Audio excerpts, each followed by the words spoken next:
Labą dieną, tai. Atvažiavam pas jūs pranešimą vėl gavom, norim pasišnekėti. Negavau, prašiau dokumentus atsiųsti.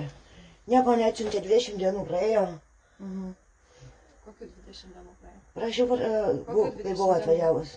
Į posėdį jūs turite? Taip, kai buvau atvažiavus. O dabar gerai, dabar dėl ko atvažiavot? Atvažiavam, žiūrėkit, nes mokykla yra parašius raštą, norim jums pakalbėti šitą, nes kad mergaitė rūkalai smirda, yra, kad pažymos esat nesutvarkius dėl odontologo. O šitokios aplinkybės. Yra sutvarkė, bet jeigu neužimėti, čia 28. Esate sutvarkius? Ta prasme, tą pažymą. Tai mes buvom, susitvarkom.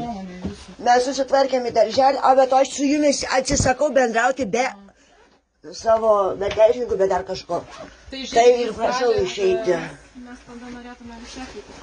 Jo, nes arba tada mes galim dabar pabendrauti, arba su jumis. Aš dabar vaiką čia nešiu jum, kaip neaprengta, o kitas vaikas negrįžęs. Tai viskas gerai, žiūrėkit. O aš su jumis atsisakau bendrauti, aš jau sakiau ne kartą.